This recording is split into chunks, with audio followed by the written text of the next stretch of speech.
You weren't armed with a sword. You were armed with a smile. Imagine this. You're standing in a gilded ballroom, silk rustling against marble floors, and every man who looks at you thinks he's the hunter. They have no idea they're staring at the most dangerous weapon in the room. Your laugh isn't just charming, it's calculated. Your touch isn't just tender, it's tactical. You think you're living your own life? Even Xenia Onatopp would nod at your calculated smile. But this isn't Bond. This is real. Welcome to the world where intimacy was warfare and survival meant betraying everyone who trusted you most. This is a composite drawn from real methods across centuries. Names changed, tactics unchanged. This is the real story of how seduction shaped history's shadows, where women turned bedchambers into battlefields and pillow talk toppled kingdoms. But here's what nobody tells you about being history's most lethal seductress. The question isn't who you'll betray first. It's who gets betrayed first. Her or them. Let's set the scene. Court whispers float through marble corridors like poison in expensive perfume. You're draped in silk that costs more than a soldier's yearly wage. But underneath all that glamour, you're hiding daggers sharp enough to cut through empires. They prized your face over your mind and trained you to weaponize both. Beauty became your qualification. Charm became your curriculum. They didn't hand you a sword and teach you to fight. They handed you a mirror and taught you to kill.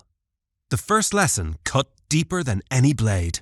Every gesture you make from now on is calculated. Every glance you throw is weaponized. That innocent flutter of your eyelashes? It's designed to make powerful men forget they hold state secrets. That gentle touch on their arm, it's mapping their weaknesses like a commander reads terrain. You learn to read power the way scholars read books. Who holds it? Who wants it? Who'll pay anything to get it? You become fluent in the language of influence, and your accent is seduction. Your cover identity is perfect. You're the courtesan every diplomat desires, the companion every ambassador craves. Your skin is velvet wrapped around steel. Your breath, a promise with a blade behind it. But your loyalties, those are beautifully, dangerously imperfect. Now, imagine your first target walking into the room. He's powerful, he's connected, and he has no idea that his fate was sealed the moment you decided to smile at him. The smile that once opened kingdoms now closes your coffin. Foreshadowing? Maybe. Or maybe the first crack in the mask. He thought he entered a ballroom. He just walked onto your battlefield. Here's the truth about power. It changes hands in bedchambers more often than battlefields.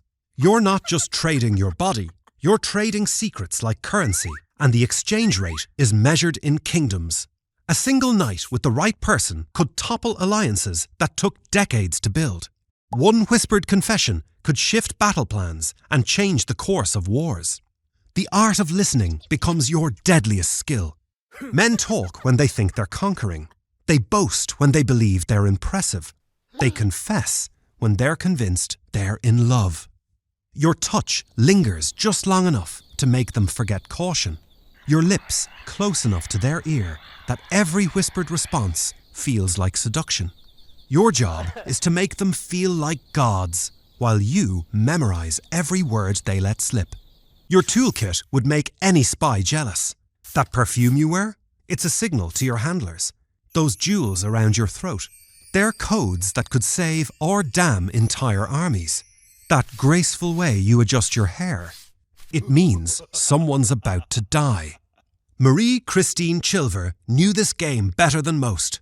Agent Fifi, they called her.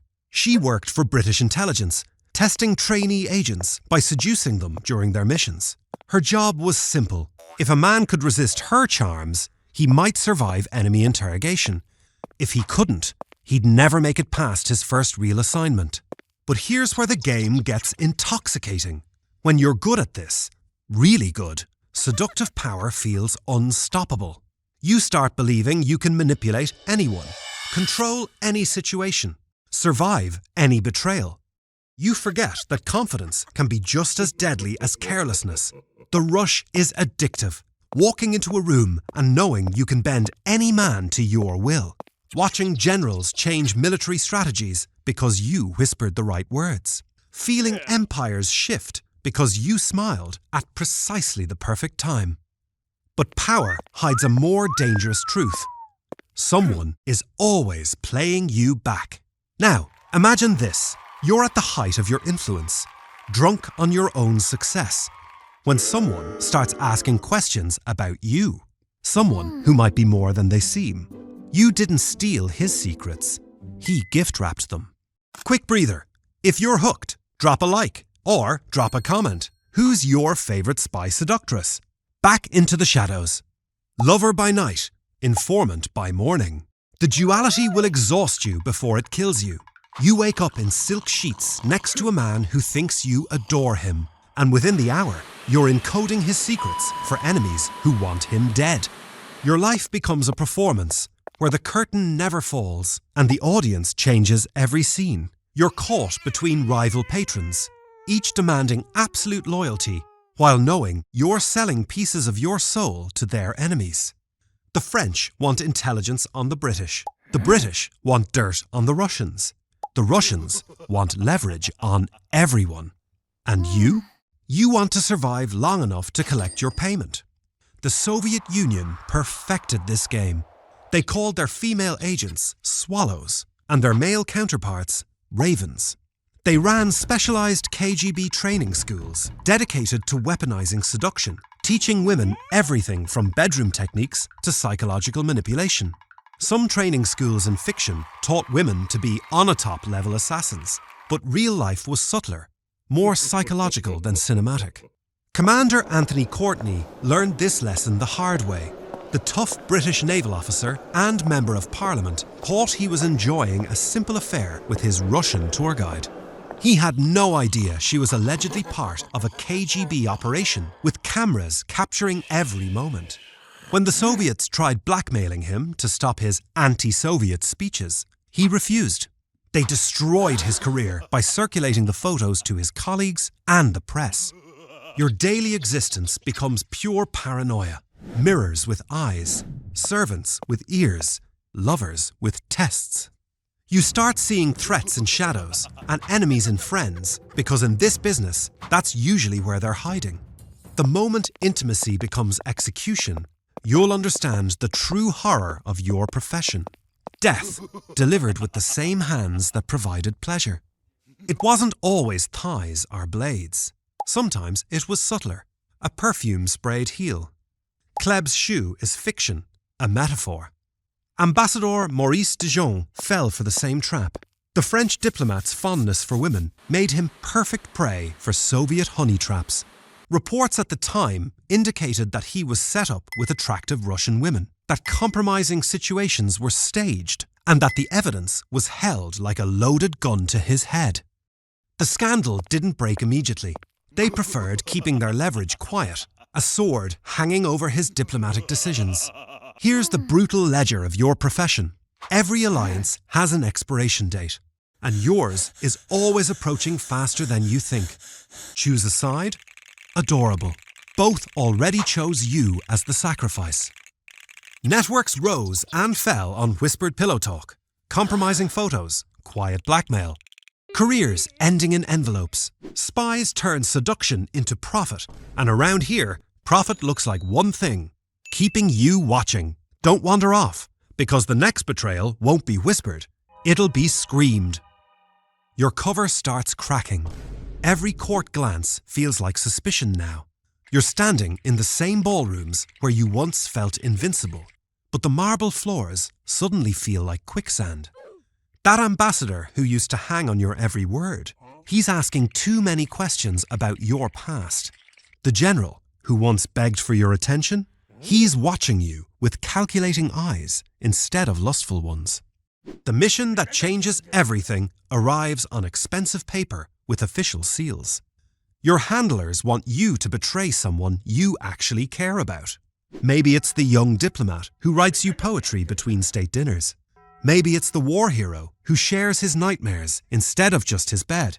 For the first time in your career, the target has a face that makes you hesitate. But hesitation is a luxury spies can't afford. Agent 355 understood this better than most. The mysterious woman who may never have existed, but definitely changed history. Working within the Culper ring during the American Revolution, she gathered intelligence on British troop movements and strategic plans. The only direct reference to her appears in Abraham Woodhull's letter to George Washington, describing her as one who hath been ever serviceable to this correspondence. She moved through British-controlled New York like a ghost, using her social prominence to access military secrets.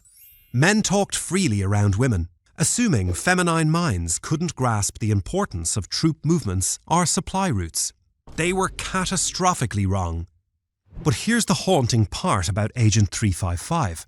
When Benedict Arnold defected to the British in 1780, she vanished. Some say she was arrested and died aboard the prison ship HMS Jersey. Others claim she was Anna Strong, using laundry signals to communicate with fellow spies. The truth? We'll never know, because the best spies leave no traces except the damage they've done. Paranoia becomes mutual in your world.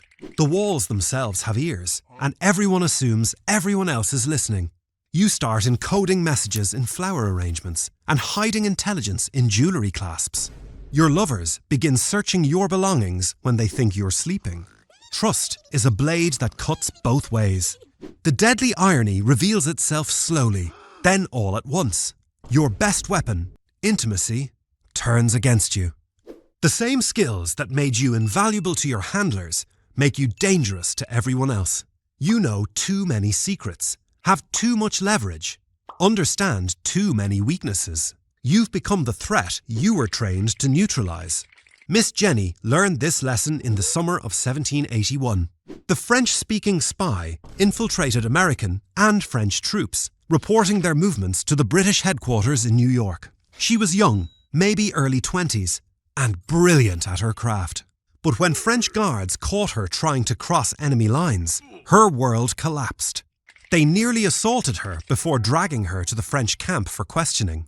She claimed she was searching for her French-Canadian father, a story she maintained even under Washington's interrogation.